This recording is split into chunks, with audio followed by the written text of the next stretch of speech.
Kabanata 111. Tumayo si Lance sa balcony ng kwarto, lumabas din si Sally sa balcony, nagkatinginan ang dalawa, ibinuka ni Sally ang kanyang mga labi at ibinaba ang kanyang ulo, medyo nahihiyang tingin. Pagkatapos ng mga kaganapan ngayong gabi, ang imahe ni Sally ni Lance ay malinaw na nagbago ng marami, higit pa. Hey! Binigyan ni Sally ng mahinang boses si Lance. Miss, anong maipaglilingkod ko sa'yo? Tanong ni Lance. Sa gabi sa pagbabalik sa kotse, ako ang namali sa iyo, gusto kong sabihin, pasensya na. Itinuro ni Sally na may impresyon na ito ang unang pagkakataon na nakausap niya si Lance ng mahina. Ay, pasensya na. Sige, tapos na. Mabuti. Tumango si Lance. Lance, kung napakahusay mo, bakit gusto mo pa ring maging kontrabida sa paaralan? At gumagawa ng maraming bagay na hindi ko maintindihan, tulad ng pagsusulat ng love letter na iyon kay Leslie Smith, at sa mga babae. Room. Agad na namula ang mukha ni Sally habang pinag-uusapan niya ito. Ngumiti si Lance, ang uri ng pagkatao ko ay hindi para sabihin ng iba, sa puso ko.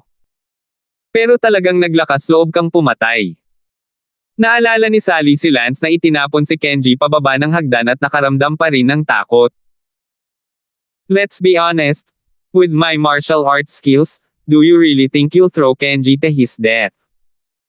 I had thought he would be hanging from a tree. Isang segundo upang tandaan na basahin ang libro. Natigilan si Sally, kaya ganoon, akala niya ay talagang naglakas loob na pumatay si Lance. Sige, Miss, gabi na. Gumugol ka ng maraming enerhiya sa paggamot ngayon, magpahinga ka na. Sabi ni Lance. Ngunit si Sally ay ayaw magpahinga, puno ng lakas, dati ay napakalaban kay Lance, sa unang pagkakataon ay hindi na lumalaban kay Lance, biglang sabik na makausap pa si Lance. Let's talk again, first time since you've been my bodyguard na nakausap kita ng napakatahimik. Sally. Naramdaman ni Lance ang pagbabago ng ugali ni Sally sa kanya, puno ng pagkakaibigan, at talagang komportable sa kanyang puso, kaya noong siya ay bodyguard ay mas masaya din. Anong gusto mong sabihin? Tanong ni Lance. Sabihin mo sa akin ang tungkol sa iyo, saan ka nanggaling? Bakit ganoon kataas ang antas ng medikal na kasanayan? Sino pa ang nasa iyong pamilya? Na-curious si Sally. Naku, lahat ng tao may mga bagay na ayaw nilang pag-usapan, so, sorry, miss. Sige.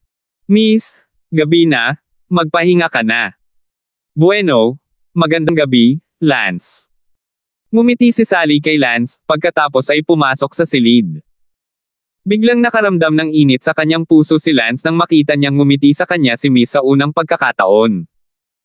Magandang gabi, Miss. Si Sally ay nakahiga sa kama, walang bakas ng tulog, ang kanyang isip ay napuno ng mga imahe ng gabing ito, si Lance ay nagpapakita ng kahangahangang medikal na kasanayan, at si Lance ay nakaharap sa gang ni Ivan, pinuprotektahan siya at ang kanyang ama, at ang imahe nitang ang daliri ni Zekhen ay dumadaan sa dingding, nagtagal. Alam ni Sally na ang masamang imahe ni Lance ay tila naging hindi gaanong mahalaga sa kanyang puso, ganap na natabunan ng kanyang iba pang mga alindog. Ang pakiramdam kay Lance ay nawala mula sa pagkasuklam at pagkapuot na itaboy si Lance palayo sa ngayon ay pakiramdam na ligtas sa loob na pinuprotektahan ni Lance kanya.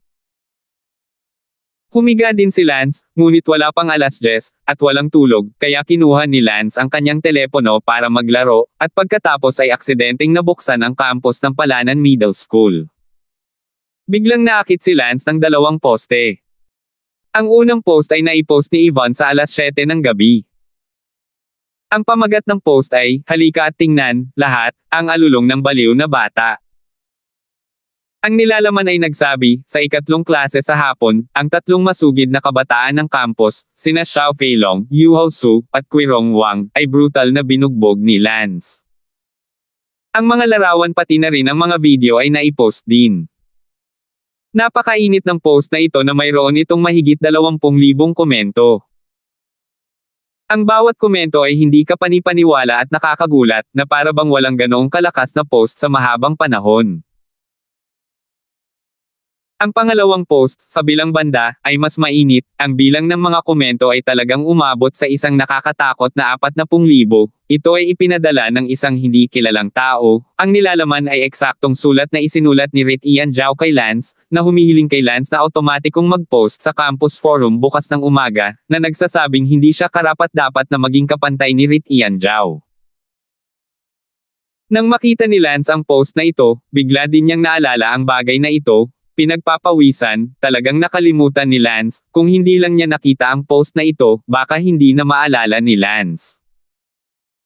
Napakainit ng post na ito na mayroon itong higit sa 40,000 mga tugon, sa isubog lang ang ritmo ng campus ng Palanan Middle School.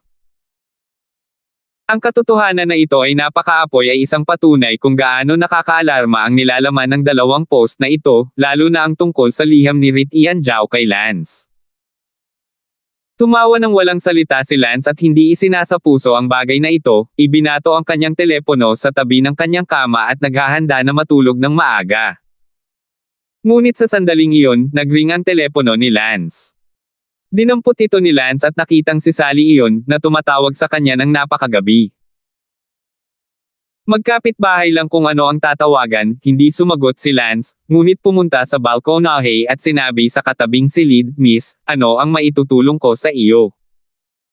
Naisip ni Lance na si Sally ay nasa isang uri ng problema o kailangan ng tulong, kaya nagmadali siyang lumabas para magtanong.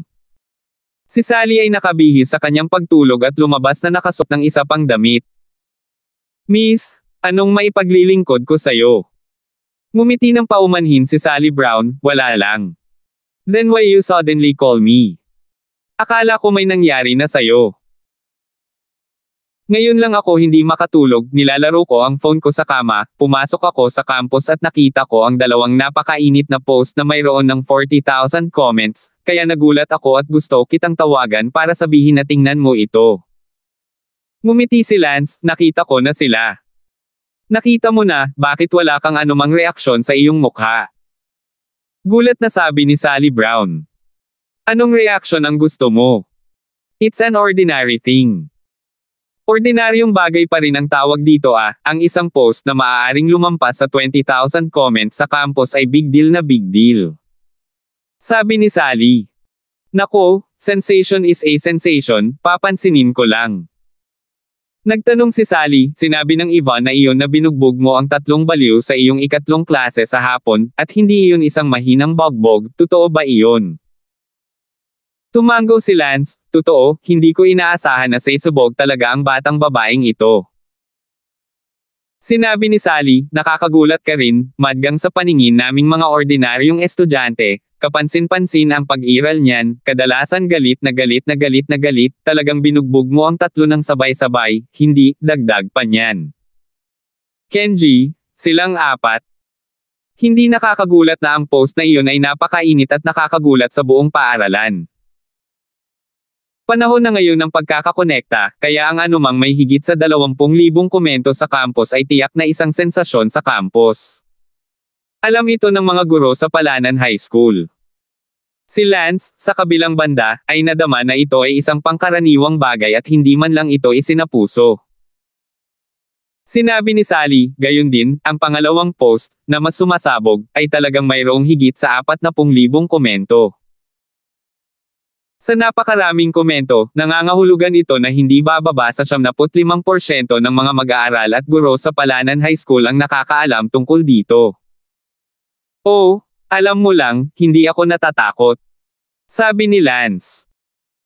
"Lance, sa pangalawang post, ang liham na isinulat ni Rit Ian Zhao sa iyo ay dapat na ipinadala ng isa sa mga estudyante sa ating klase." Sinabi ni Lance, "Ipadala mo lang ito. Huwag mong sabihin sa akin na hindi mo alam kung sino iyon, at kahit na alam mo iyon, hindi ito sapat para guluhin siya." Tanong ni Sally, "Hindi ka pa pumupunta sa campus para mag-post ng paglilinaw hanggang ngayon? Kasalanan ko ang lahat kung hindi ka naging abala sa negosyo ko buong gabi ngayong gabi, matagal mo na sana itong naipost." Natarante si Lance, "Bakit ako magpo-post? 112. Hindi ba't si Rit Ian Zhao na iyon ang humiling sa iyo na magkusa na mag-post sa campus?" Hanggang bukas ng umaga bago ang klase, kung hindi ay mahihirapan ka niya. Tumawa si Lance, nahihirapan akong mahanap, ako, si Lance, ay hindi ko ito sineseryoso, kung hindi ko nakita ang post na iyon, ako mismo ay nakakalimutan ko na iyon. Makakalimutan mo kahit ang ganoong kalaking bagay. Tumingin si Sally kay Lance na walang imak, kung siya iyon, nanginginig na siya sa takot, malaking bagay ito.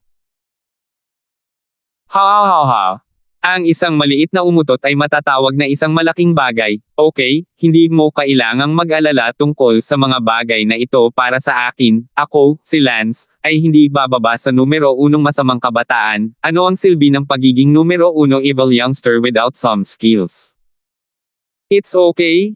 Get some rest early. Bumalik si Lance sa kanyang silid at natulog.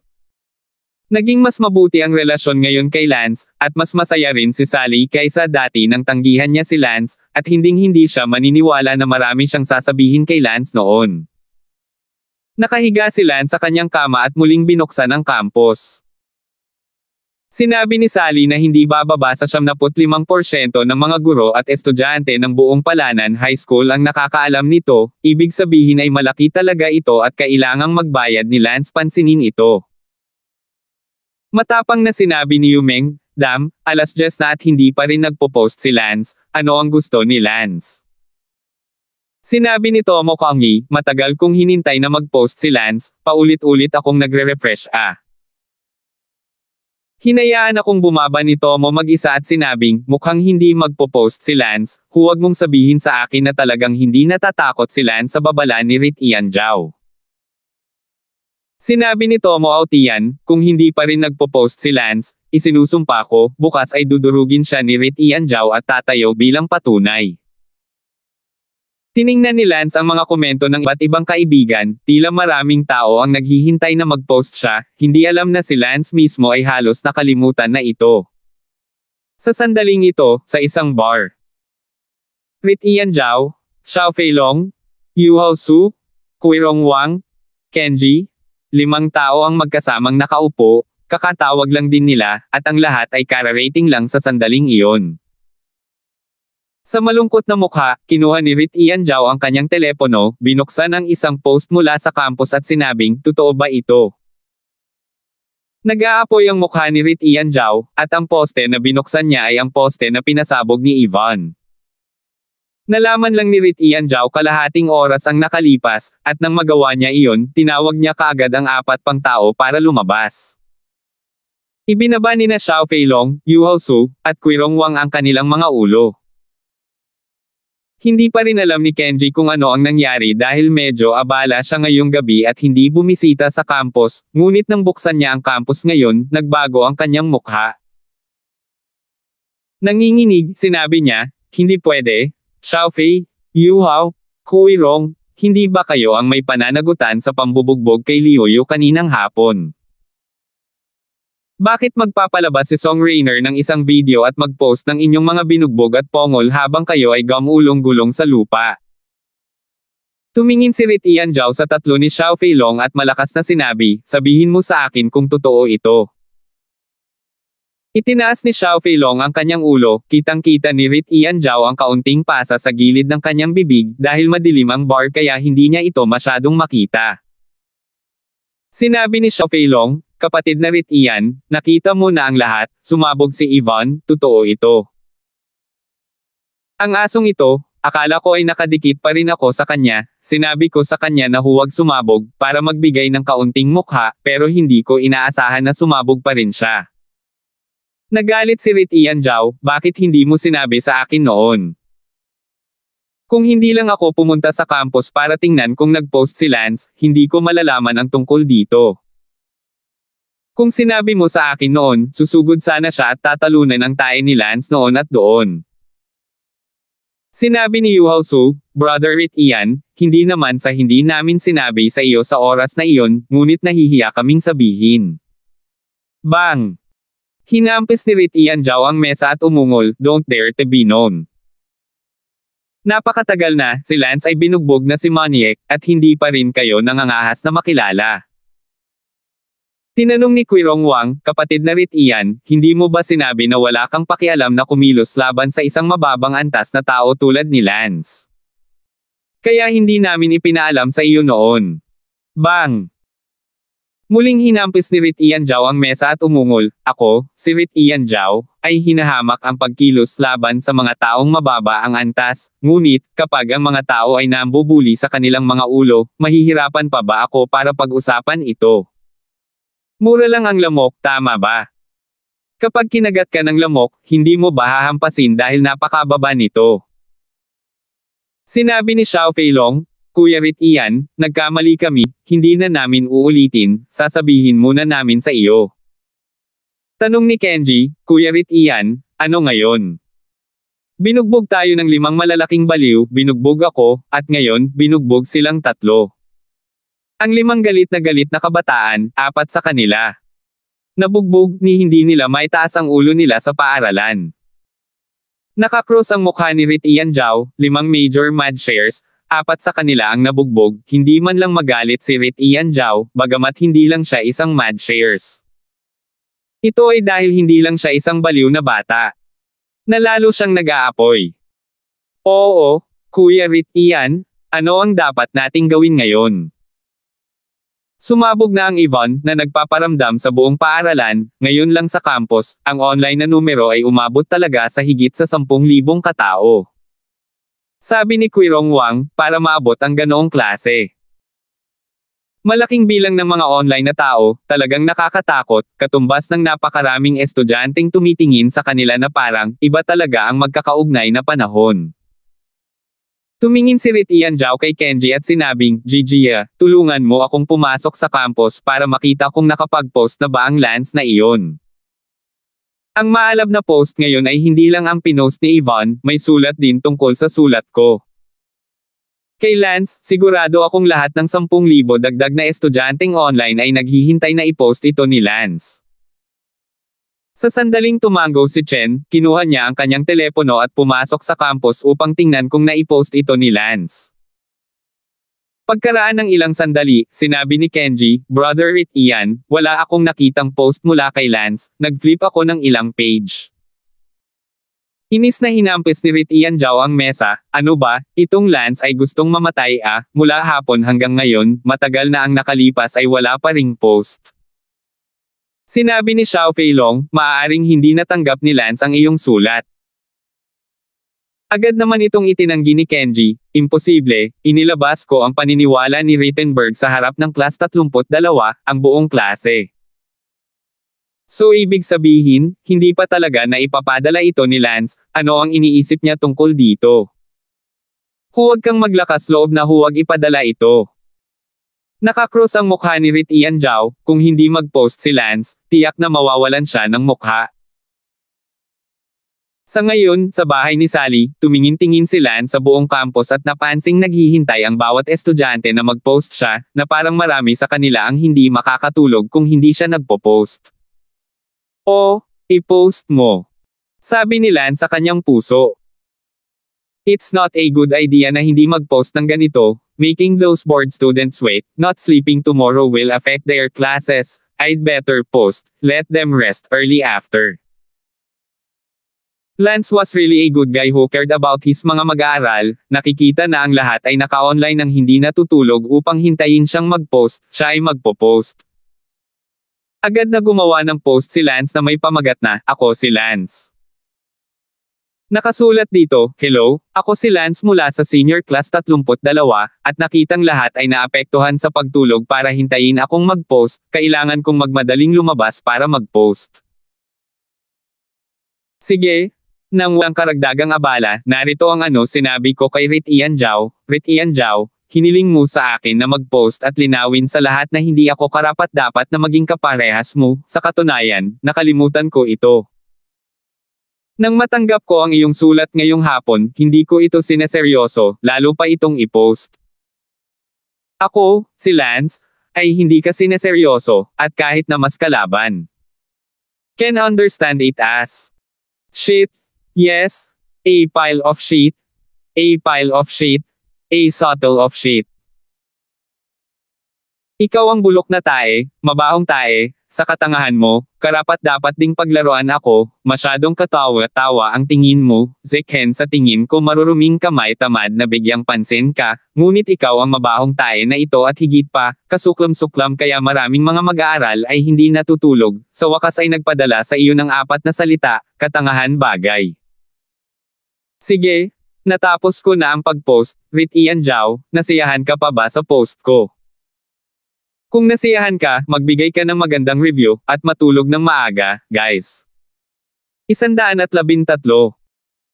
Maraming mga online alumni, biglang nag-refresh, nakita ang post na ipinadala ni Lance, biglang parang hinahabol na basahin ang update, nasa sabik agad na buksan. Gayunpaman, kapag nakita mo ang nilalaman ng post ni Lance, ang bawat isa sa kanila ay tila tinatamaan ng adrenaline, napakalakas na post, kung saan matutulog, ni Maa, agad na sumagot.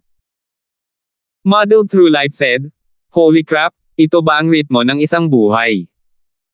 Loneliness and wine, ayaw mo bang mamatay?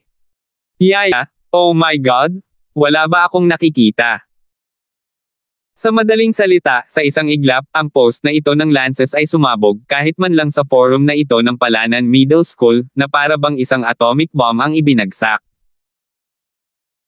Sa loob ng 1 minuto, ang bilang ng mga taong nakakita ng online na pag-refresh ay umabot sa 3,000, ibig sabihin, sa loob ng 1 minuto, ang post na ito ni Lance ay hindi bababa sa higit sa 2,000 mga tugon. Ang lawak ng sunog ay kabalbalan, ngunit syempre, ang ilang mga tao ay nag-post ng higit sa isa. Sa isang bar, nagiinuman pa rin ang 5 ni Rit Ian Zhao. Sinabi ni Quirong Wang, "Brother Rit Ian, mukhang si Lance ay hindi magpo-post ng paghingi ng tawad sa iyo ngayong gabi, kung hindi ay nagawa na niya iyon." Ngumuso si Rit Ian Zhao. Anyway, binigyan ko siya ng deadline bukas bago ang klase, kung hindi man lang siya nagpo-post sa deadline, huwag mong sisihin si Rit Ian Zhao sa pang-aapi sa kanya. Sa sandaling iyon, sumigaw si Kenji, "Brother Rit Ian, nakapost na, nagpost na si Lance." Oh my God, mayroon ng mahigit 8,000 replies, hindi ko man lang nakita ang post niya 5 minuto na ang nakalipas, tiyak na nakapost ito sa mga ito. 5 minuto, mayroong 8,000 na tugon sa loob ng 5 minuto, holy shit, napakaraming tao ang online. Narinig ni Rit Ian Zhao si Kenji na nagpost, at ngumiti ng may pagmamalaki, itong anak na babae, sa wakas ay nagpo-post, akala ko gusto niya talaga akong manligaw at hindi siya magpo-post, halos ginawa ko na si Rit Ian Zhao na labis ang pagpapahalaga sa kanya. Talagang walang gana, demonyo pa rin ang pagkakaroon ng unang masamang kabataan, kung siya ay may lakas ng loob, huwag mag-post subukan. Si Yu Haosu ay abala, kapatid na Rit Ian, Lance ang kalokohang ihi na iyon, ang lakas ng loob niyang gawin sa iyo, malamang na siya ay nasa draft noon, nakikita mo, hindi ba ito sa wakas ay naipost na? Hahaha. Naisip ni na Xiao Feilong at Quirong Wang si Lance na mukhang wimp sa harap ni Rit Ian Zhao, at pareho silang tumawa ng malakas sa kasiyahan. Ngunit si Kenji, ngunit ang kanyang mukha ay pangit at nauutal, "Brother Rit Ian, si Lance ay nagpo-post, ngunit, ang kanyang post, jeez, basahin niyo muna ito bago tumawa." Si Rit Ian Zhao ay abala sa pagkuha ng kanyang telepono upang tingnan ito, at gayon din ang 3 Xiao Feilong. Ako, si Lance, ay hindi ka inilagay sa aking paningin, lalo na't hindi ka tinatrato bilang isang kalaban. Siguradong nalilito ka, ano ba talaga ang tingin ko sa iyo bilang? Ano yun? Maiintindihan mo yun. Shit. Yes, a piece of shit. You deserve to play with me even with that stupid shit. Bang! Nanginginig si Rit Ian Zhao at marahas na binasag ang isang zap ng beer sa mesa. Sina Xiao Feilong, Yu Haosu, at Quirong Wang, na nanginginig din pagkatapos basahin ang post, ay tumangala kay Rit Ian Zhao at nakitang namumula ang mukha ni Rit Ian Zhao, at sa kanyang leeg at mga kamay, lahat ng kanyang mga ugat ay naumbok, parang galit na leopardo.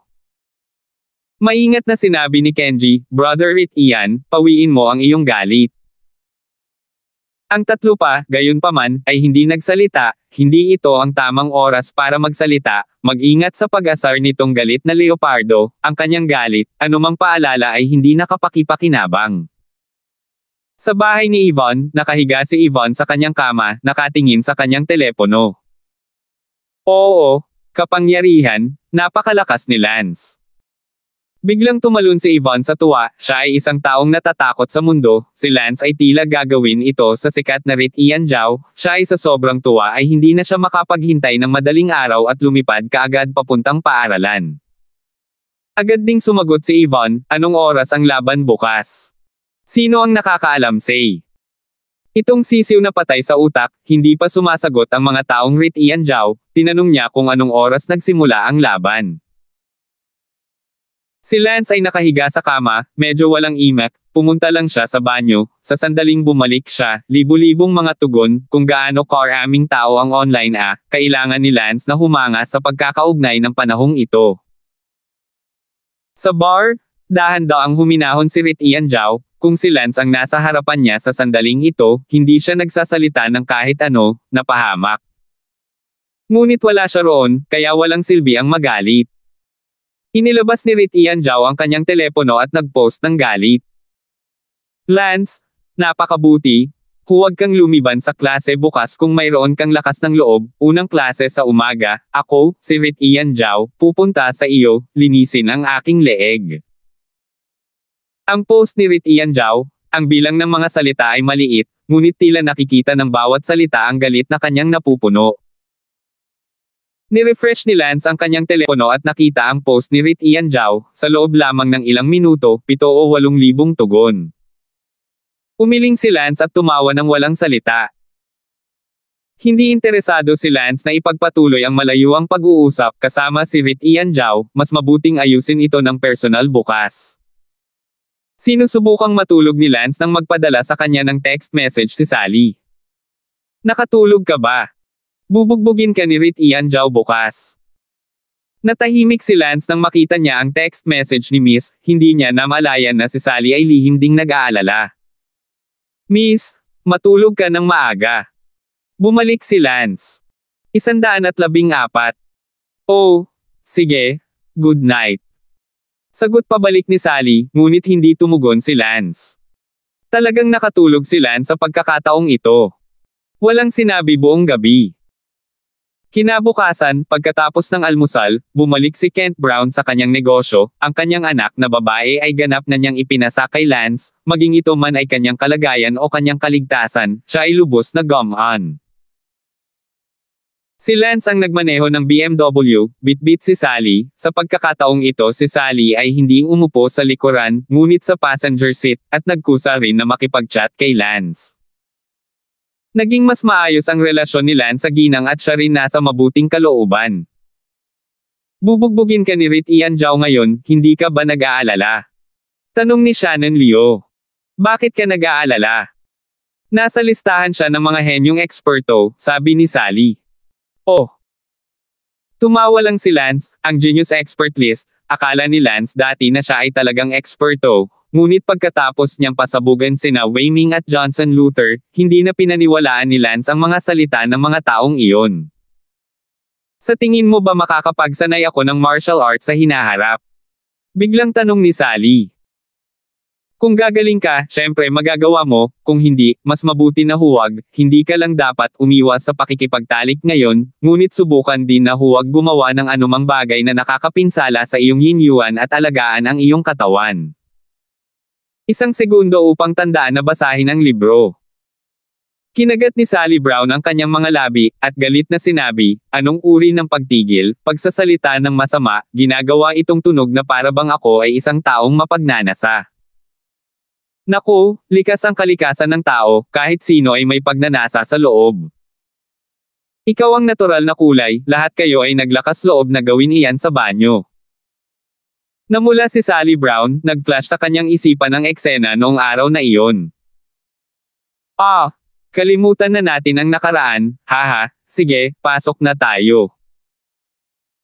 At sa ngayon, ang Palanon Middle School ay hindi karaniwang tahimik, sa nakaraan sa oras na ito, ang buong paaralan ay napakaingay, ngunit ngayon, ito ay napuno ng kakaibang uri ng katahimikan. Ang tahimik kasi walang tao sa school.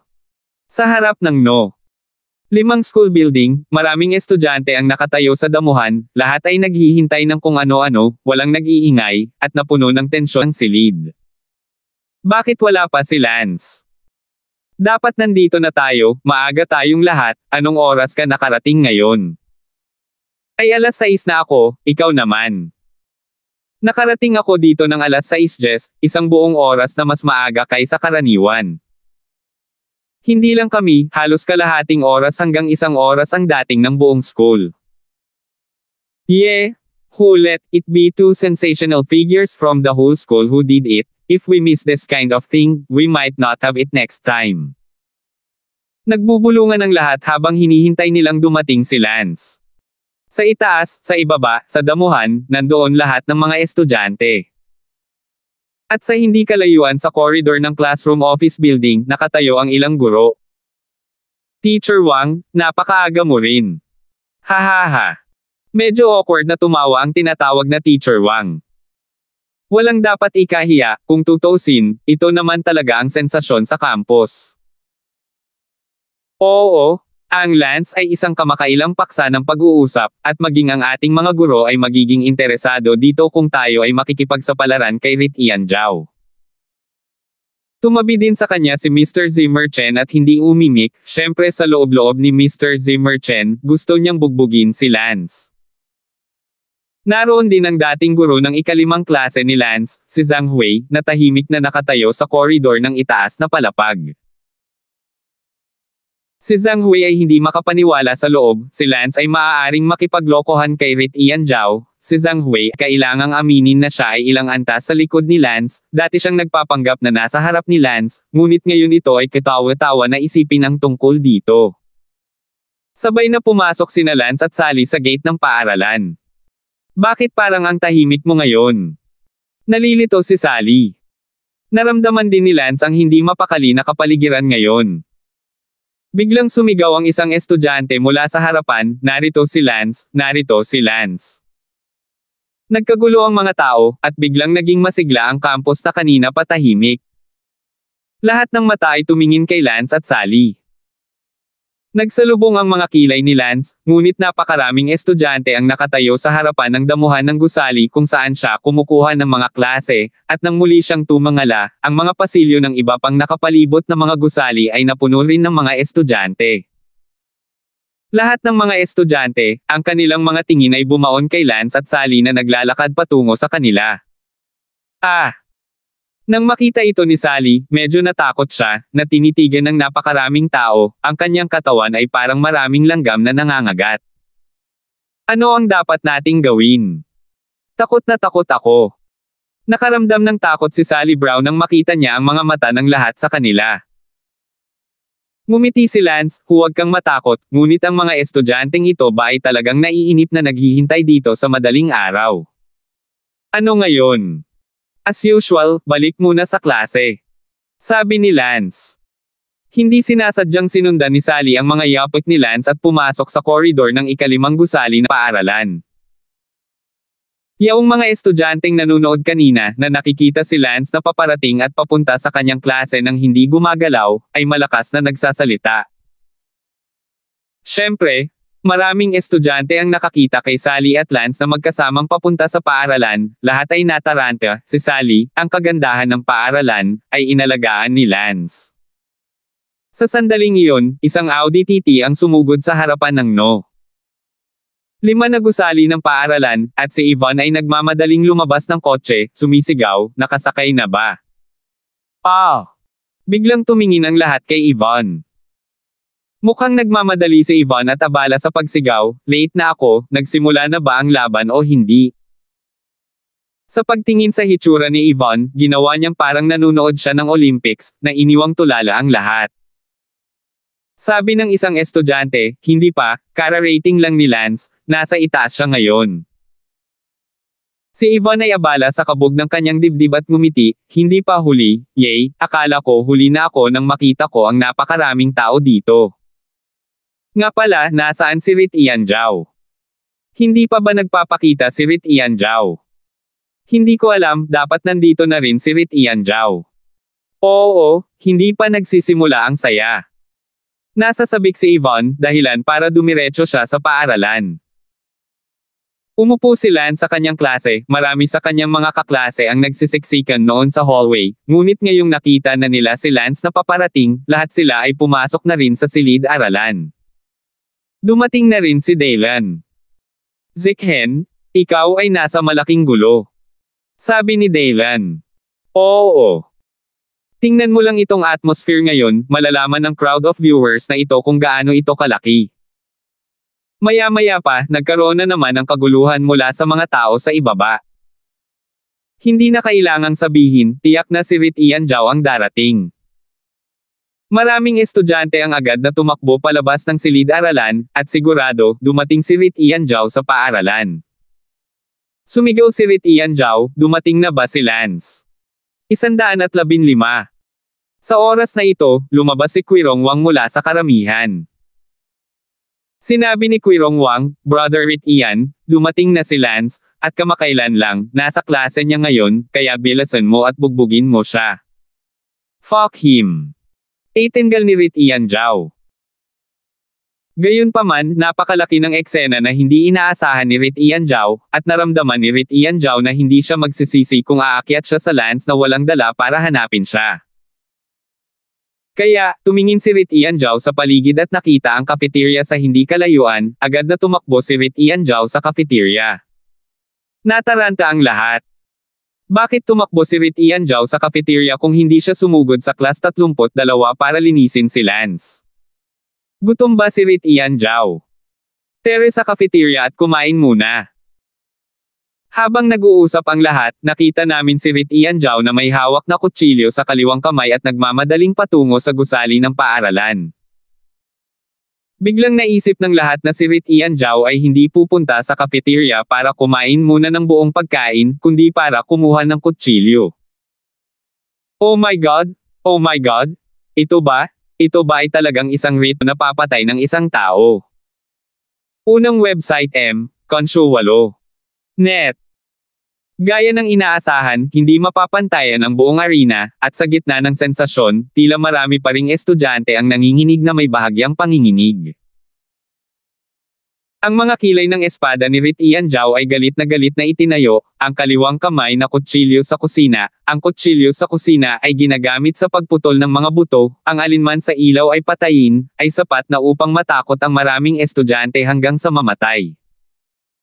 Maraming estudyante ang natakot, ngunit kasabay nito, hindi nila maiwasang mapabulalas, tyrannical, mad, worthy of being God's first madyang man. Muling sumugod si Rit Ian Zhao sa 5 school building at sumigaw, nasaan si Lance? Bangulong ng paalala si Quirong Wang, Rit Ian, sinabi mo lang yan palitan mo ng medyo nakakabaliw. Sinipa ni Rit Ian Zhao si Quirong Wang at galit na sinabi, sa tingin mo ba nagpapanggap akong higit pa sa akin?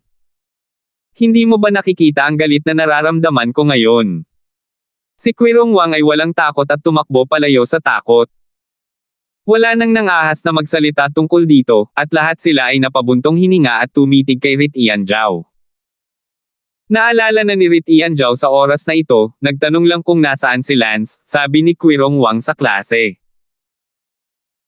Bumalik si Rit Ian Zhao sa kitchen knife, sandali para makalimot, naisip ni Wang Qirong na nagkukunwari siyang nagkukumpera, kunin ang kutsilyo ng paulit-ulit na sumigaw kung saan si Lance. Ang mga resulta ng Rit Ian Zhao ay hindi nagkukunwaring paghahambing. Walang inisip si Rit Ian Zhao, na may kutsilyong nagmamadaling umakyat sa gusali ng paaralan. Ang eksenang ito ay nagpaiyak sa mga estudyante. Ito ay talagang isang ritmo na papatay ng isang tao. Ano ang dapat nating gawin? Hindi ko alam Nakita ko na yung dagwang picture ni Don Zickhen. Oh my God, call 120. What's the point of calling 120? Tawagan na lang natin yung funeral car. Natatakot ako. Sa madaling salita, karamihan sa mga babae ay umiiyak na sa takot nang makita nila si Rit Ian Zhao na sumusugod sa klase ni Lance na may dalang kutsilyo. At ang mga tibok ng puso ng mga lalaki ay bumilis ng walang kabuluhan.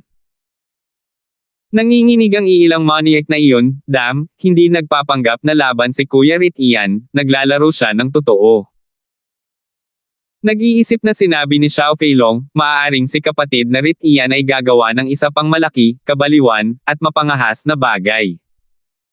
Ang unang baliw, at ang unang kontrabida, sa wakas. Nagduel ang makapangyarihan, at lahat ng estudyante ay natakot na. Sa gusali ng opisina ng mga guro, ang mga gurong nanunood ay pare-parehong kahindek-hindek. Ang eksena ni Rit Ian Zhao na sumugod sa gusali ng paaralan gamit ang isang kutsilyo, natural nilang nakita ito, at ang mga guro ay nanginginig sa takot, na para bang ang bangkay ni Lance ay kakaladkarin palabas. Kahit na ang mga guro ay hindi pa nakakita ng ganoong bagay bilang isang bangkay gamit ang sariling mga mata. Oh my God! It's not really going to be a death, is it? Ang isang guro ay hindi kapani-pani walang kinabahan at sinabi. Sa tingin mo ba may posibilidad na hindi makapatay ng tao ngayon? Hindi mo man lang naisip, ito ay isang kalunos-lunos na pag-aaway ng dalawang tao sa anong antas. Ang unang evil gang at ang unang baliw gang, anong klaseng of existence is the first evil gang? Hindi mo malalaman, di ba, walang awa na karakter iyon na nang-ahas na itapon ang mga tao sa mismong gusali. At anong uri ng pag-iral ang first berserker? Kumuha ng kutsilyo sa kusina at nakakabaliw. Pareho silang walang awa na mga karakter na kapag nagkaroon ng kalunos-lunos na away sa pagitan nila, sa palagay mo ba ay magiging maliit lang? Kaya, wala na akong maisip na paraan para hindi patayin ang isang tao ngayon. Not to mention, parang lulandag ang puso ko. Ni hindi ako makatingin sa ibaba kapag nag-away ang dalawang ultimate tough guys. Kinilig ang isang guro. Sabi ng isa pang guro, ngunit, kahit na walang awa si Rit Ian Zhao, okay lang bang pumatay ng tao? Lahat kaming mga guro ay nakatayo dito at hindi namin ito titigilan. Maganda ba iyon? Sumagot ang katabi niyang guro, kahit ang principal ay hindi tayo nang ahas na pigilan, kami. Kung hindi ka natatakot sa kamatayan, go. Ang isang walang awa na tao sa antas ng unang kasamaan at ang unang baliw ay hindi na bagay. Maaari tayong makialam. At saka, ang Rit Ian Zhao na iyon ay isang taong may irregular na background ng kapangyarihan, kaya marahil ang mga tao ay hindi natatakot sa kamatayan. The reactions of the students and teachers aside, huwag na nating pag-usapan. Sa madaling salita, kinuha ni Rit Ian Zhao ang kutsilyo at sumugod mula sa unang palapag, diretso sa ika-6 na palapag, at pagkatapos ay tinungo ang klase 32 ni Lance. Sa sandaling ito, sa ilalim ng gusali ng paaralan, maraming estudyante ang nagsisigawan nang makita nila si Rit Ian Zhao na palapit ng palapit sa klase 32, kahit na hindi pa nangyayari ang kalunos-lunos na pangyayari. Naisip ni Rit Ian Zhao sa kanyang puso na ngayong mayroon na siyang kutsilyo, sa wakas ay karapat-dapat na siya sa eksena ngayon. Sa napakaraming estudyante at guro na pumupunta para manood ng maaga sa umaga, si Rit Ian Zhao mismo ay parang minamaliit ang kanyang sarili kung pupunta siya sa si Lance na walang dala. Woo! Kung makikinig kang mabuti, maririnig mo pa rin ang takot na sigaw ng maraming babae. Ang buong paaralan ay napakatahimik, lahat ay hindi naglakas loob na magsalita, ang lahat ay bumilis ang paghinga, at ang mapanglo na kapaligiran na ito ay nanginginig. Hindi nagtagal, narating ni Rit Ian Zhao ang class 32, at sa sandaling ito, ang mga estudyanteng nakatayo sa koridor ng class 32 ay nagtakbuhan sa malayo. Si Rit Ian Zhao ay nakatayo sa harap ng bintana ng class 32 at nakita sa isang sulyap na sa loob ng silid-aralan, si Lance ay nakaupo sa huling hanay. Lumipad si Rit Ian Zhao at sinipa ang frame ng bintana. Sa isang malakas na kalahog, nahulog ang buong stainless steel na bintana at lumipad pababa sa loob ng silid-aralan, nabasag ang lahat ng salamin. Ang mga nanunood sa ibaba, pati na rin ang mga mag-aaral na nanunood mula sa ibang mga lugar, ay narinig ang tunog ng nabasag na salamin at subconsciously sumigaw, tense to the extreme. Sa sandaling ito sa silid-aralan ng klase 32, maliban kina Lance at Sally, walang ibang mga estudyante, dahil ang ibang mga estudyante ay natakot at tumakbo habang umiiyak nang makita nila si Rit Ian Zhao na paparating na may dalang kutsilyo. Sa loob ng classroom, tahimik, gabi-gabing tahimik. Si Sally ay tumingin kay Rit Ian Zhao, nanginginig, habang si Lance ay nakaupo roon ng napakataas. Sa wakas, tumingin si Lance kay Sally at sinabing, "Umalis ka." 116. "Pero paano ka?" Umiiyak si Sally. "Lumabas ka muna." Tumingin si Lance kay Sally, nakakadurog ng puso ang paraan ng pag-iyak ng babae. Kailangang umiyak si Sally at lumabas ng silid-aralan. Walang laman din ang koridor sa labas ng classroom kung sino man ang ayaw mamatay at nang ahas na humiga sa paamano para manood, kaya walang laman ang koridor sa labas ng class 32. Gayunpaman, ang koridor sa class 31 at class 33 ay siksikan sa mga tao.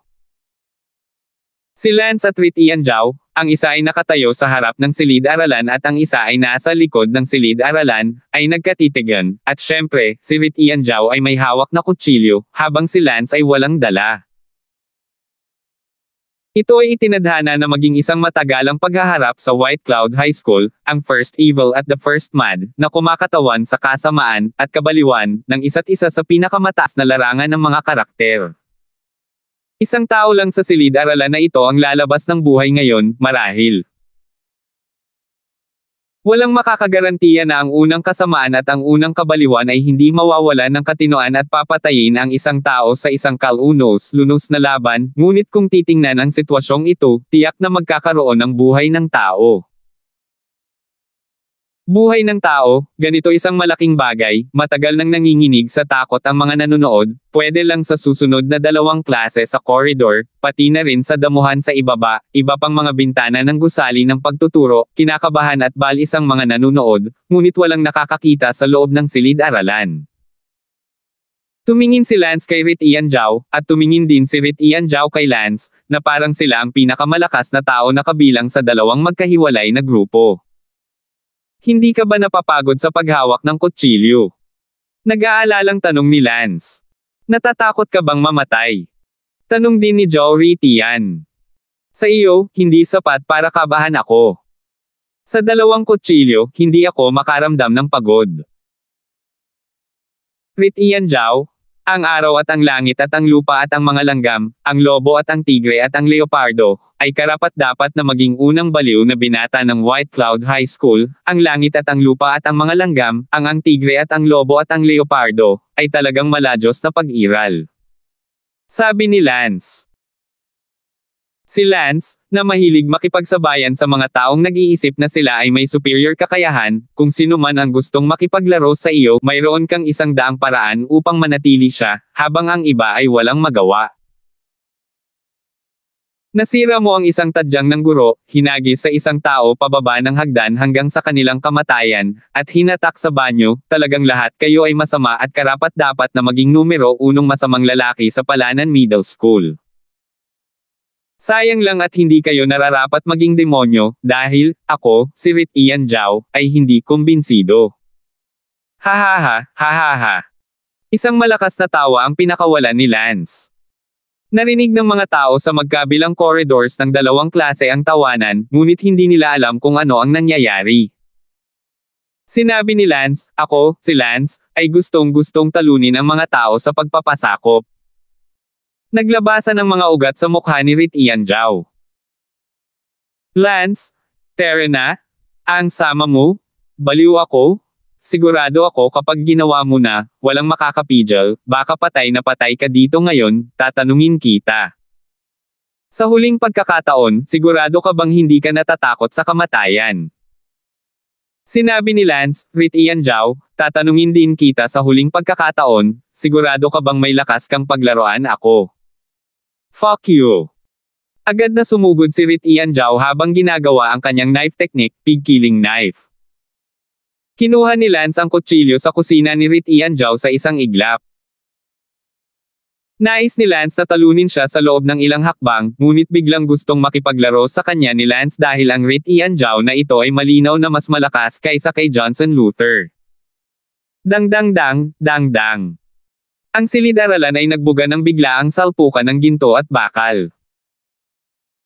Ang kutsilyo sa kusina na nasa kamay ni Lance ay mahigpit na nakipagsagupaan sa butcher knife na nasa kamay ni Rit Ian Zhao, at ang bawat banggaan ay nagbunga din ng mga spark. Mas mabigat. Nasa classroom silang dalawa, walang humpay na nag-aaway. Siyempre, iyon ay para sa iba, para kay Lance. Pinaglalaroan lang nito si Rit Ian Zhao, sa mundong iyon ng Lance, sanay siyang gumamit ng espada, sa mundong ito, bihira lang gumamit ng kutsilyo sa kusina minsan, kaya hindi masamang sumama kay Rit Ian Zhao para masaya. Pakiramdam ng mga estudyante sa dalawang koridor ng klase sa katabing pinto ay biglang bumilis ang tibok ng kanilang mga puso nang makarinig sila ng kalabog ng bakal na tumatama, tila napakatindi, ngunit walang nang ahas na sumugod sa koridor ng klase 32 upang makita ito. Ang unang estilo ng pig-killing knife. Biglang naglasla si Rit Ian Zhao gamit ang diagonal na slash, na nagmula sa pagpatay ng baboy at pag-ahit ng buhok nito. Itinaas ni Lance ang likod ng kitchen knife at ginulat ang likod ni Rit Ian Zhao. Ang matalim na hiwa ni Rit Ian Zhao ay agad na natunaw, kahit na halos itapon ang butcher knife. Nagulat si Rit Ian Zhao, ang kakayahan ni Lance sa martial arts ay hindi kapanipaniwala at ganap na hindi inaasahan. Ang pangalawang estilo ng pig-killing knife. Si Rit Ian Zhao ay gumawa ng panibagong paglukso sa hangin at bumagsak mula sa tuktok ng kanyang ulo. Ang hakbang na ito ay mabilis at tumpak. Sinalubong ito ng kitchen knife ni Lance, na naibabaw ang ikatlong bahagi ng kutsilyo ng butcher, at itinulak pa iles, biglang inalis ang puwersa ng impromptu chop ni Rit Ian Zhao sa hangin. Ang talim ng cleaver ni Lance ay lumangoy sa palibot ng kutsilyo ng butcher na parang baka ng butcher, at hindi nagtagal ay lumangoy ang talim sa hawakan ni Rit Ian Zhao. Tumango si Lance, off. Oo nga, napilitan si Rit Ian Zhao na tanggalin ang butcher knife sa kanyang kamay, dahil lumangoy na ang chopper ni Lance sa kanyang palso, at kung hindi niya tatanggalin ang kanyang kamay, mapuputol ang kanyang palso. Sa isang kumalatong na tunog, nahulog sa lupa ang butcher knife ni Rit Ian Zhao. Napaatras ng ilang hakbang si Rit Ian Zhao, na ginamit lang niya ang kutsilyo kay Lance, natuklasan niya na ang mga kasanayan sa kutsilyo ni Lance ay hindi mapapantayan, at ang kanyang mga kutsilyo sa pagpatay ng baboy ay wala sa parehong antas. Tiningnan ni Rit Ian Zhao ang kutsilyo ng butcher na nahulog sa lupa at nagulat at nagalit. Saan gumamit si Lance ng kahit anong saber technique, si Lance ay naghagis ng ilang kutsilyo, pinaglalaroan lang siya. Ngumuso si Lance, parang Diyos na pag-iral ng isang baliw na binata, ngunit iyon lang. Nagalit si Rit Ian Zhao, pag-ana lang ito, sa tingin mo ba iyon lang ang kaya ko? Ipinagkibit balikat ni Lance ang chopper sa kanyang kamay, at ang chopper ay lumipad palabas ng bintana, nagbigkas ng tunog habang bumulusok ito sa dingding ng pasilyo. Ang dalawang pasilyo ng silid-aralan sa tabi ng mga tao, isang nakakatakot na sigaw, may ilang hakbang paatras. Galit na sinabi ni Rit Ian Zhao, "Drifter, hahayaan kitang matikman ang aking Zhao Fist." Pagkasabi niyan, tumalbog si Rit Ian Zhao sa magkabilang paa at ipinakita si Zhao Jie Fist. Si Lance, gayunpaman, ay wala sa mood na makipaglaro ng boxing kay Rit Ian Zhao, dahil masyadong mababa ang level ng kanyang kalaban para makakuha ng interes. Si Lance ay nakatayong hindi gumagalaw, nang malapit na ang suntok ni Rit Ian Zhao, biglang hinawakan ni Lance ang kamao ni Rit Ian Zhao, napakabilis ng putok ni Lance na hindi makapaniwala. Hinawakan ni Lance ang kamao ni Rit Ian Zhao at pinilipit ito ng masama. Napasigaw si Rit Ian Zhao. Biglang nanginig ang koridor sa labas, pati na rin ang damuhan sa ibaba nang marinig nila ang hiyawan.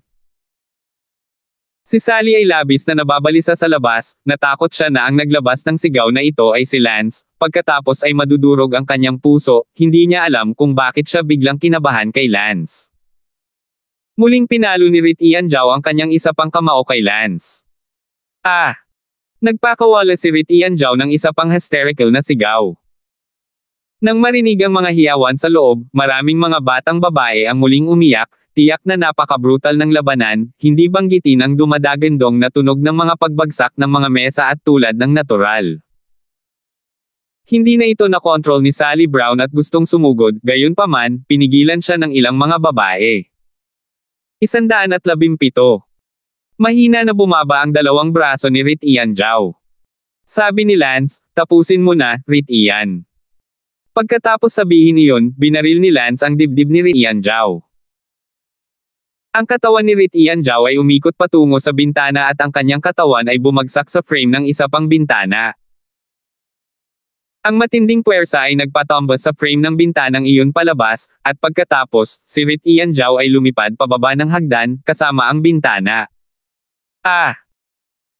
Sa mga sandaling ito, hindi mahalaga kung ang mga estudyante sa corridors ng dalawang silid-aralan sa katabing pinto o ang mga estudyante sa damuhan sa ibaba, halos lahat ay nagsisigawan nang makita ang isang tao na lumilipad pababa sa hagdan at kinatok pa ang bintana.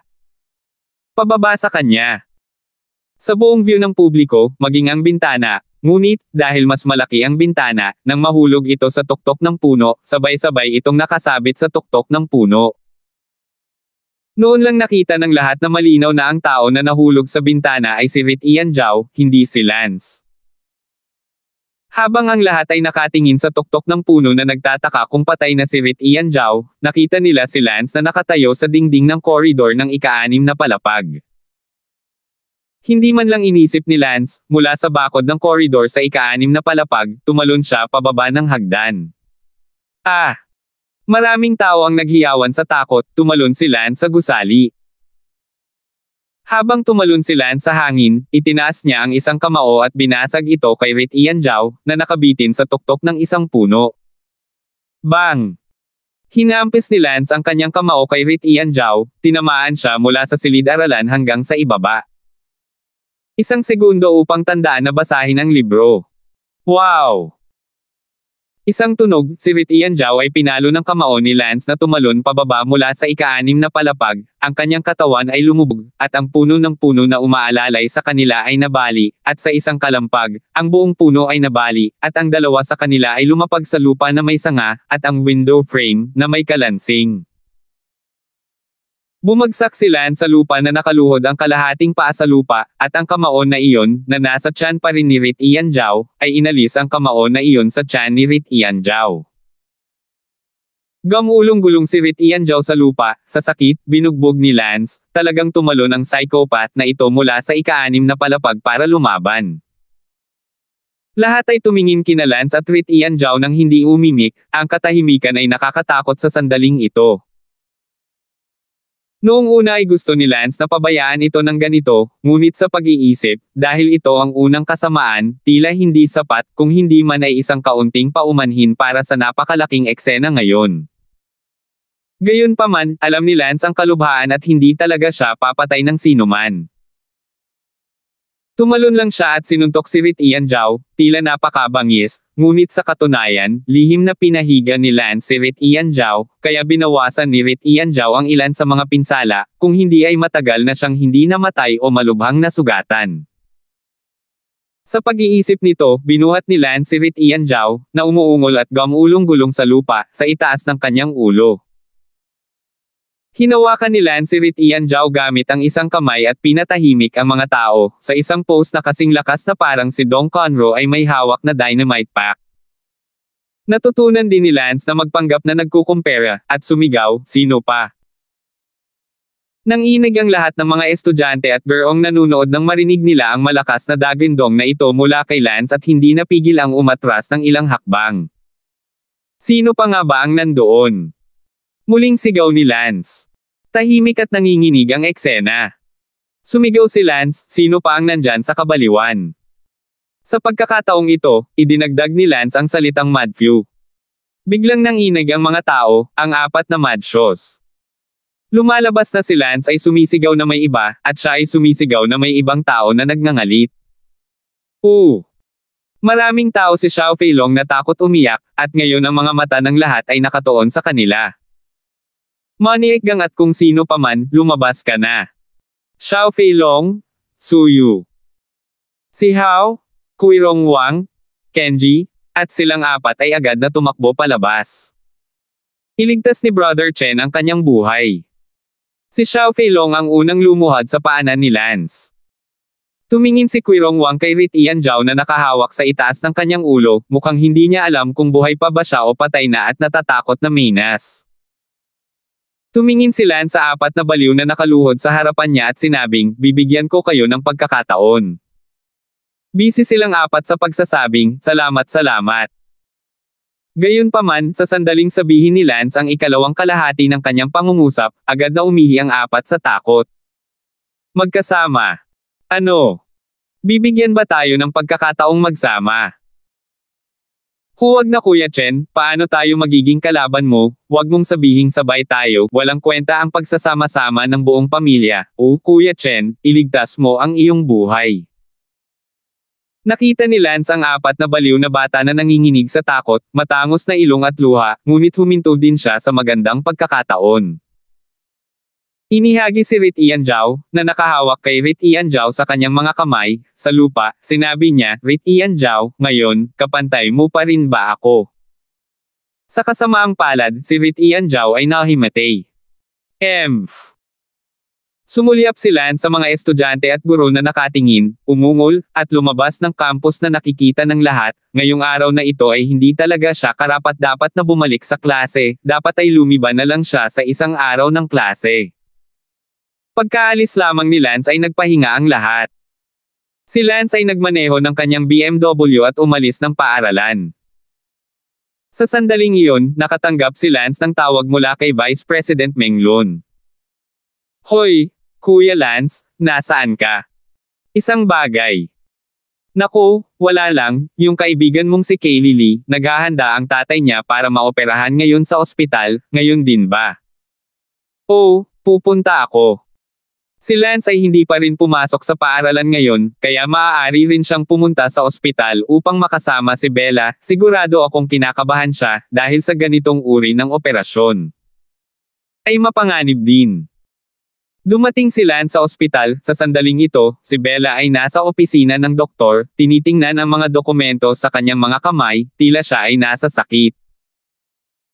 Pumasok si Lance, ang doktor na iyon sa opisina ay abala sa pagbati kay Lance, ang pangalan niya ay Wang Xiaoqiang, siya ang manugang ni Vice President Meng Lun, hiniling ni Meng Lun sa kanyang manugang na personal na maging pangunahing surgeon para sa ang operasyong ito, tila sapat na ang kahulugan. Hello, Senior Tang. Inilahad ni Daylan ang kanyang kamay kay Lance. Hello, Doktor. Senior Tang, tawagin mo lang akong Wang, nagpaliwanag na sa akin si Vice President Meng, huwag kang mag-alala, negosyo ng mga kamag-anak ng kaibigan mo ang negosyo ko. Ako nga pala, manugang ako ni Vice Din Meng. Salamat, Dr. Wang. Ngumiti si Lance nang may pasasalamat, at pagkatapos ay tumingin kay Bella, para lang makita na parang wala siyang magawa. Wang, ganito, risky ang operasyon na ito, mga 25% ang risk, bago ang operasyon, dapat pumirma ang pamilya ng pasyente dito, kung sakaling mabaygo ang operasyon, ang mga kahihinatnan ay dapat tanggapin ng pamilya. 25% risk, niloloko mo ba ako, hindi ba ibig sabihin na isa sa apat na tao na sumasailalim sa operasyon na ito ay mabibigo at mamamatay? Si Lance ay nagpunas ng malamig na pawis, ang panganib ay masyadong mataas, isa sa apat ay mabibigo. Walang magawa si Daylan, kung tutuusin, isa ito sa pinakamalaking operasyon sa mundo ng medikal hindi ito magagawa ng mga ordinaryong tertiary hospital, buong London City, tanging ang First Hospital at ang ating Bright Hospital ang makakagawa nito. Siyempre, ang kabiguan ay hindi nangangahulugan ng kamatayan, ang konsepto ng kabiguan ay hindi ito gumana, maaaring paralisado, maaaring pinalitan ang gulugad para sa wala, marahil mas masahol pa, marahil ay kamatayan. 118. Pinapawisan ako. Hindi nakaimik si Lance, hindi nakapagtataka na parang walang magawa si Bella habang nakatingin sa pinirmahang dokumentong iyon. Napangiti si Daylan, ang kondisyon ng kalusugan ng pasyente na si Jake Carter, kung hindi niya gagawin ang spinal replacement surgery, hindi siya mabubuhay ng higit sa 1 buwan, habang kung matagumpay ang operasyon, kapalit ng kapayapaan, syempre, kung nabigo ito, walang mas masamang kalalabasan. Tumango si Lance. Sinabi ni Dylan, Senior Tang, pagkatapos ay titingnan ko kung handa na ang operating room, para mapangasiwaan mo ang iyong kaibigan na pumirma sa lalong madaling panahon. Mabuti. Pagkaalis ni Dylan, si Bella ay tumingin kay Lance na walang imak, nakita ni Lance ang katawan ni Bella na nanginginig. Matapang na hinawakan ni Lance ang kanyang kamay at nalaman na ang kamay ni Bella ay malamig at nagyayelo. Huwag kang mag-alala dahil ibinigay sa akin ni Vice President Ming ang mukha na ito, natural na ipapadala niya ang pinakamahusay na pangunahing ospital sa operasyon, sa tingin ko si Dr. Wang, ngayon pa lang, ay dapat isa sa pinakamahusay. Ngunit, natatakot ako na mabaygo ang operasyon. Sabi ni Bella na may luha sa kanyang mga mata, puno ng tensyon. Don't worry. Papasok din ako sa operating room and I will try my best to help. You also know that although I don't know how to operate, I also have some medical skills. Sa sandaling iyon, pumasok si Meng Lun at ngumiti habang sinasabi, kung mayroon kayong mutual na tulong, sa palagay ko mas mababa ang panganib. Pumasok si Meng Lun sa opisina at nakita ang kamay ni Lance na nakahawak kay Bella, tumibok ang kanyang puso, noon pa man gusto ni Meng Lun na iset up si Lance kasama ang kanyang apo na si Wendy, ngayon ay nakita niya si Lance na nakahawak sa kamay ni Bella, siya hindi ko maiwasang makaramdam ng kaunting kaba. Meng Lao, salamat, sa tingin ko ang iyong manugang ay dapat na isang napakataas na antas. Haha, syempre very authoritative expert siya sa lugar na ito, sige bilasan mo, pirmahan mo na magsisimula na ang operasyon. Nasa tabi ni Bella si Lance at mabilis na natapos ang pagpirma sa mga papeles. Tinulak ng pasyente ang operating room, at sumunod si Lance, at nakakagulat na sinundan din siya ni Meng Lun. Sinabi ni Dylan, Tay, para saan ang sinusunod mo dito? Ngumiti si Meng Lun, pumasok na si Kuya Lance, paano ako hindi papasok? Si Meng Lun ay palaging isang mahusay na humahanga sa mga kasanayang medikal ni Lance, maaaring isagawa ni Lance ang kanyang mga kasanayang medikal, paano ito makaligtaan ni Meng Lun?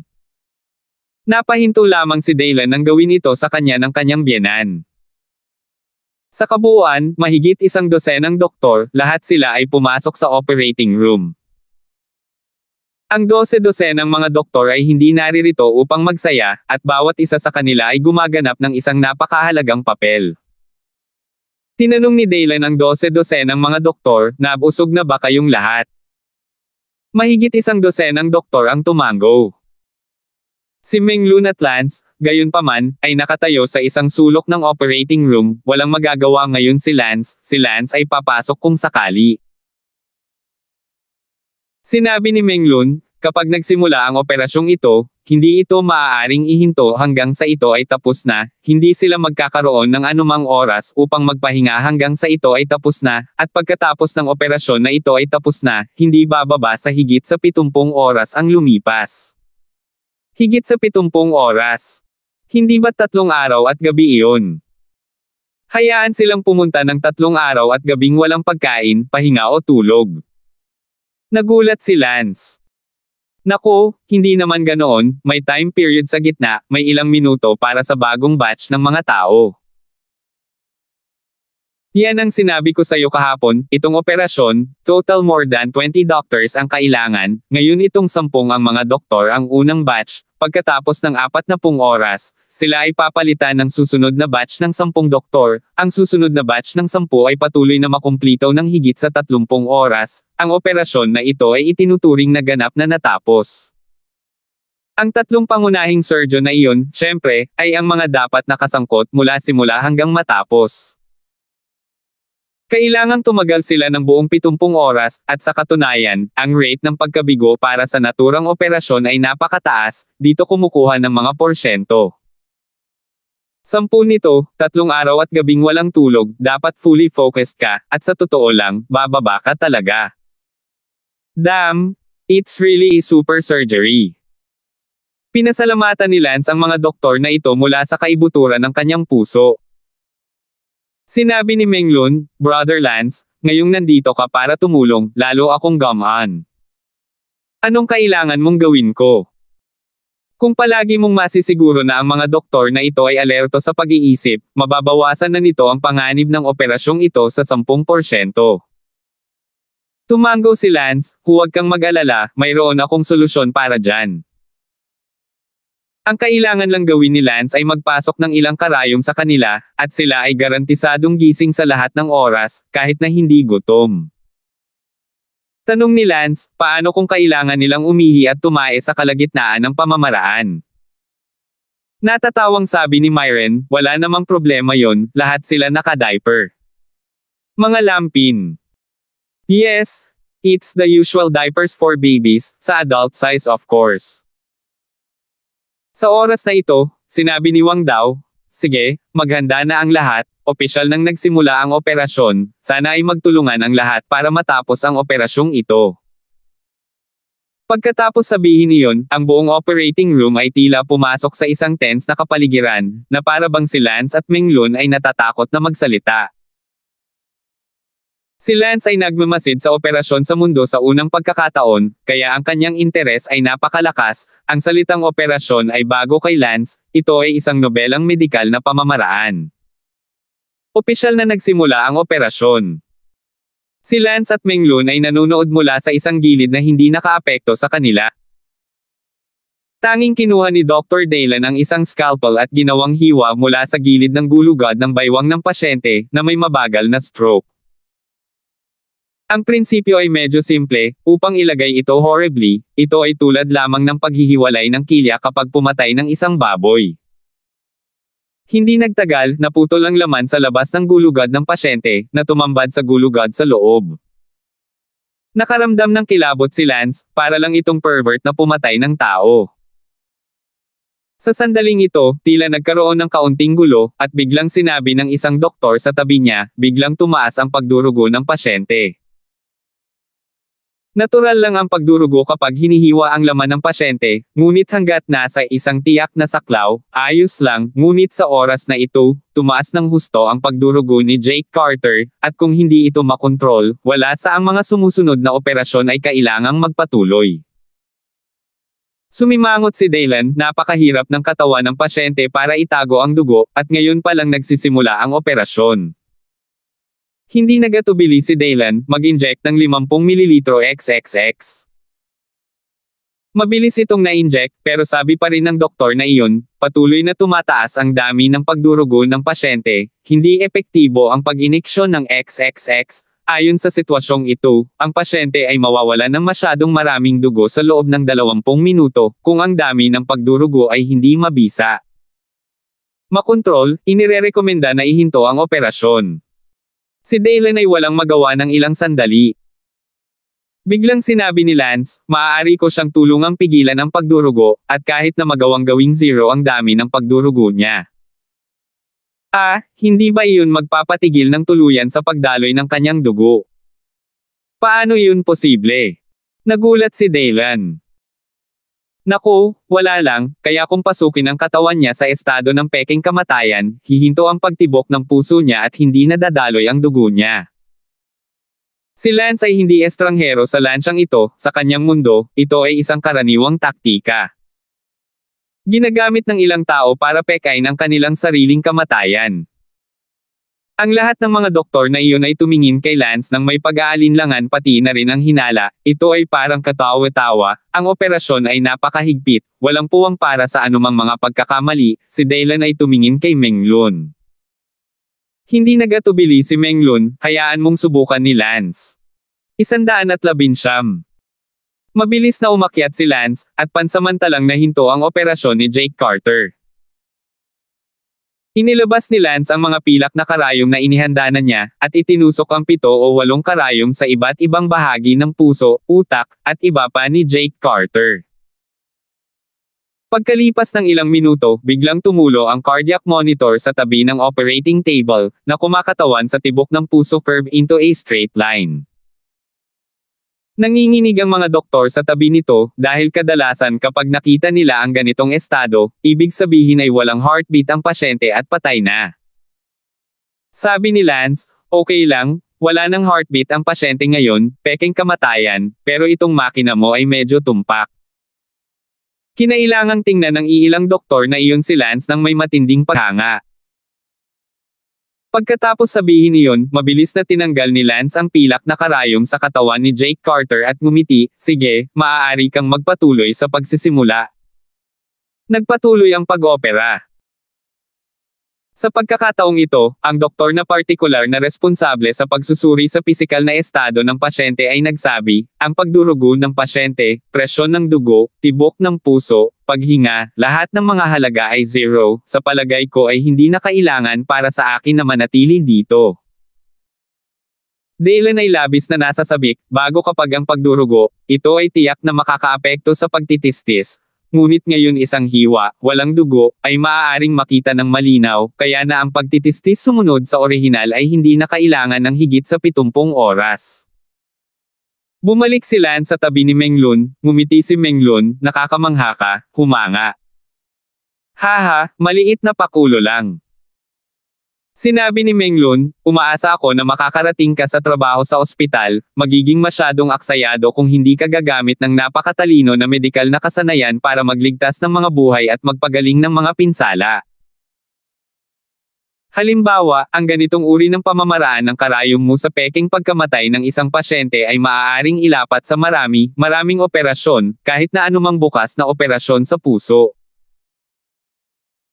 Isipin mo ito, bukas na operasyon, ang pasyente ay hindi dumudugo, sa kalagitnaan ng higit pa ay hindi mangyayari sa presyon ng dugo sa puso at iba pang mga abnormalidad, ang tagumpay rate, hindi ko alam kung ilang beses pataas. Sana talaga pumasok ka sa ospital para magtrabaho, huwag mong sayangin ang iyong brilliant medical skills, bodyguard ka na ngayon, sobrang condescending talaga.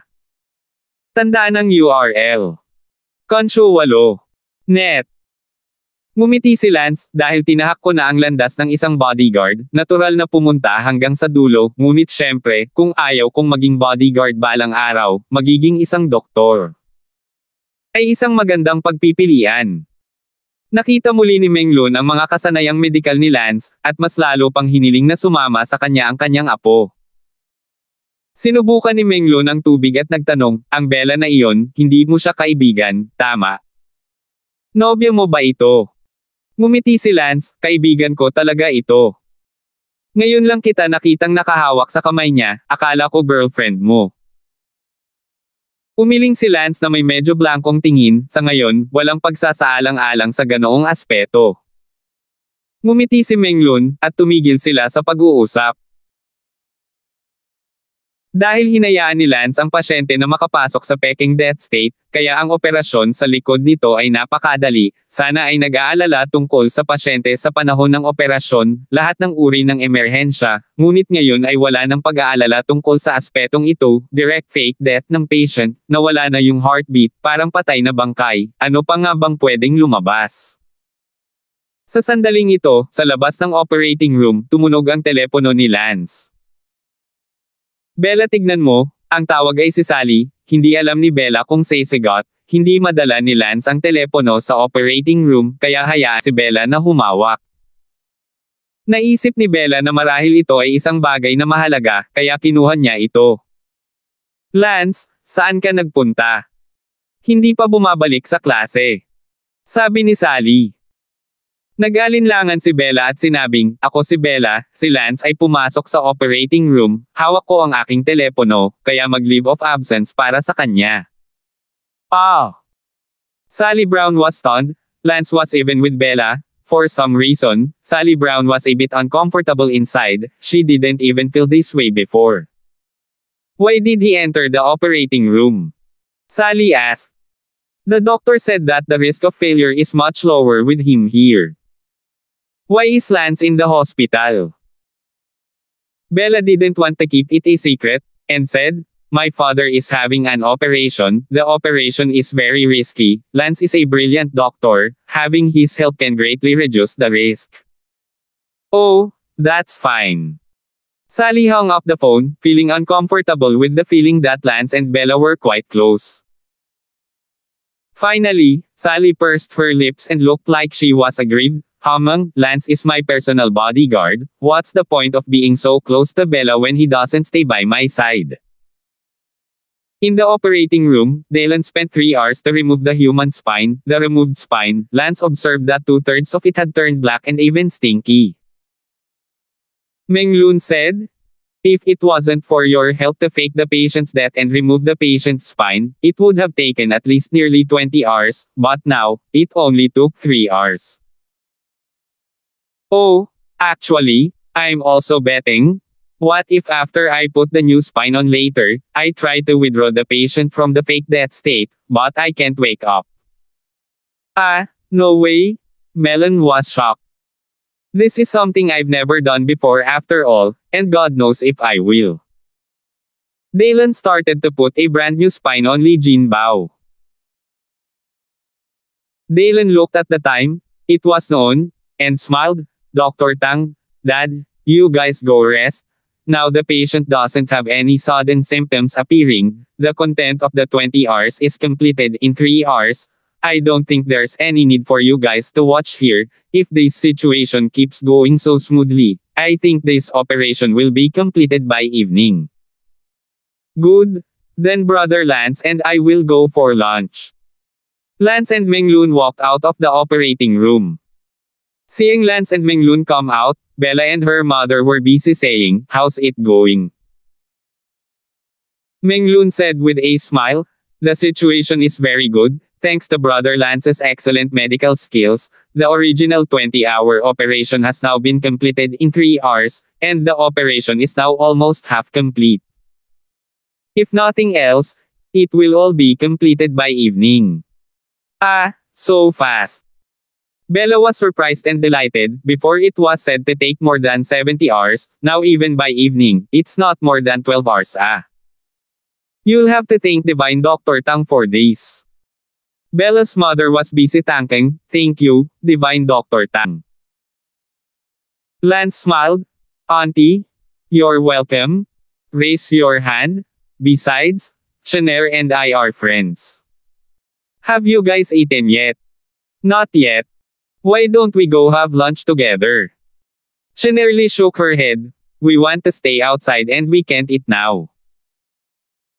Bella's mother was busy screwing her daughter and smiled. "Dr. Tang, you go to lunch with Shanair, I'll let Shanair treat you." Bella reacted and busily said, "Yes, Lance, I'll treat you to dinner." Meng Lun smiled. "All right. It's better for you guys to stay here. Today at noon, I'm going to treat Brother Lance to lunch. You guys can do it some other time, hehehehe." 120. Lance then left with Meng Lun. "Meng Lao, where do you want to invite me to dinner?" "To my house, of course, and I'll give you a taste of my granddaughter's handiwork." "Ah, your granddaughter." Meng Lun brought Lance back to his home for a purpose, that is, to let Lance and his granddaughter, Wendy, come into contact with each other. Meng Lun was very confident in his granddaughter's beauty. It would be great if he could get on good terms with Lance, the young divine doctor. Right now, Wendy was cooking at home. 2 hours ago, his grandfather sent her a text message, asking her to prepare lunch and have his grandfather's best friend over for lunch. Wendy thought that it must be those old friends of his grandfather's, so she left the office and went home to cook, because she was a good cook, and his grandfather always let her cook whenever he had old friends over. Wendy looked at the clock. It was almost 12 o'clock, Grandpa and his best friend hadn't returned yet, and was about to make a phone call when Meng Lun led Lance into the villa hall. "Grandpa, you're back." Wendy came out from the kitchen and froze when she saw Lance, nodding slightly to Lance. "Hello, Lance." "Hello." Lance also gave a slight nod in salute, and found Wendy wearing an apron, looking like a housewife, with soft white skin and slight red lips, very eye-catching and beautiful, with an unexplainable charm. After greeting Lance, Wendy looked towards Meng Lun and asked, "Grandpa, where's your best friend?" 1 second to remember to read the book. "Haha, Lance is my best friend. You said Buddy is him? I thought it's those old friends of yours." "What? No, Mr. Damon is my forgotten friend, is the food ready? Alright, you can eat now. Lance, come over and eat. Wendy greeted Lance with a smile. Thank you. Si Wendy ay magalang pa rin kay Lance, kahit na hindi siya ganoon ang pakiramdam tungkol kay Lance, ngunit pagkatapos ng lahat, ang mga medikal na kasanayan ni Lance ay naroon, at kailangan niyang umasa kay Lance upang gamutin si Sally. Umupo si Lance upang kumain at nagtanong, nalilito, Meng Lao, nasaan ang iba pa sa iyong pamilya? Sinabi ni Wendy, ang aking mga magulang at ang iba pa ay karaniwang hindi kumakain sa bahay sa tanghali, ngunit kung hindi ako hiniling ni Lolo na bumalik at magluto ngayon, ako ay haharapin ito sa opisina ay pareho lang. Oh, Lance, kumain ka na. Binigyan ni Wendy si Lance ng pagkain. Nang makita ni Menglun ang eksenang ito, tuwang-tuwa siya at naisip na tiyak na may eksena sila, kung hindi, bakit magiging magalang ang kanyang apo at bigyan si Lance ng kanyang pagkain. Sa katunayan, saan nalaman ni Menglun na magalang si Wendy kay Lance, lahat dahil sa karamdaman ni Sally ay kailangan si Lance para iligtas siya, hindi dahil gusto niya si Lance, si Wendy ay mayroon na sa kanyang puso. Noon lang, sa TV ng restaurant, nagpe-play ang balita sa tanghali ng London City. Ladies and gentlemen, ang pinakahuling balita mula sa istasyong ito ay ang anak ni Yuan Ching, si Ivan, ay bumalik kahapon sa London City upang harapin ang libing nina Yuan Ching at Sean Lee. Binabantayan pa rin ng pulisya si Juan talunin ang Dark Warrior sa buong lungsod, at walang pag-unlad sa ngayon. Gayun din, si Ivan ay gumagamit din ng iba't ibang paraan upang mahanap ang Dark Warrior sa pagtatangkang makuha siya at ipaghiganti ang pagkamatay ng kanyang ama. Tanging, tulad ng pulis, si Lee mukhang hindi mahanap ni Zayden Ang sa anumang bakas ng Dark Warrior.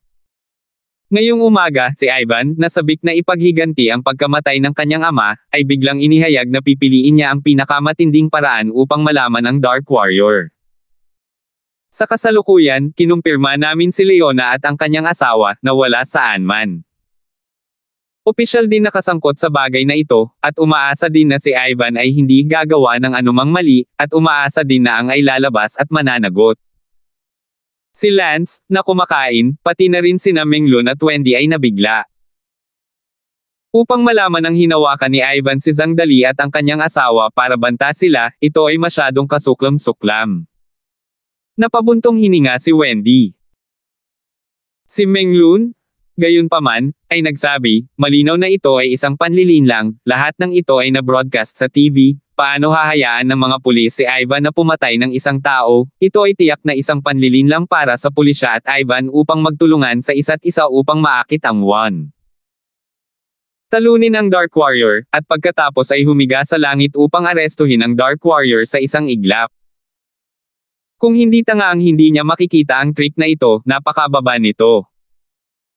Walang sinabi si Lance, tila nag-iisip, hinanap ba talaga niya si Ivan ngayong hapon? Halatang ito ay isang pagtatangka na akitin siya, at sino mang may kaunting katalinuhan ay malalaman na si Leona at ang kanyang asawa ay hindi.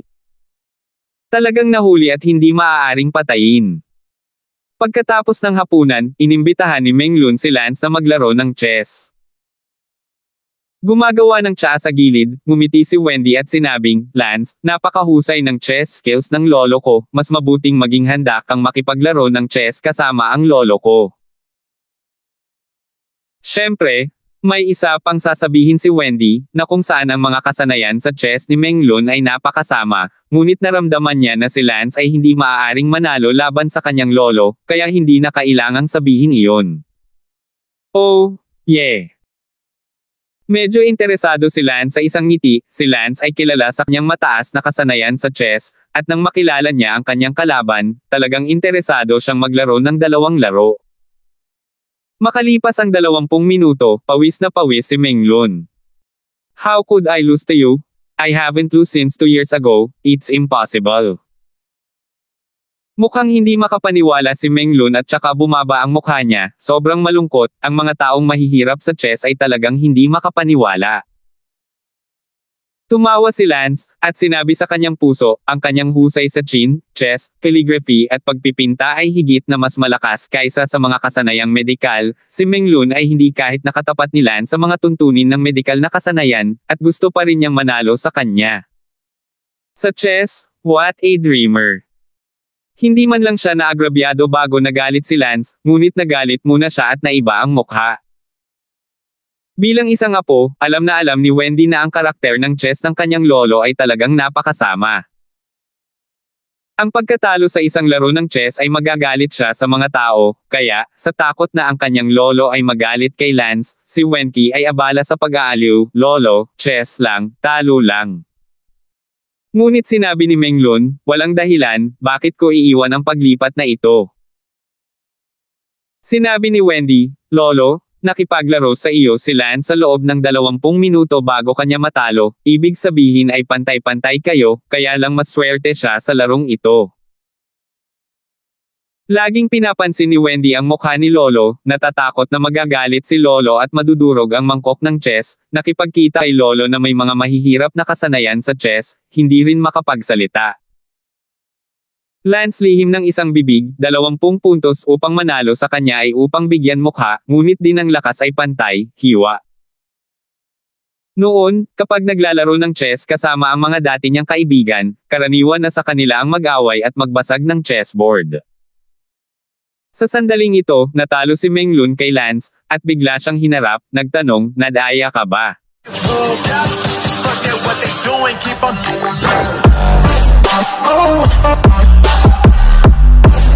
Oh,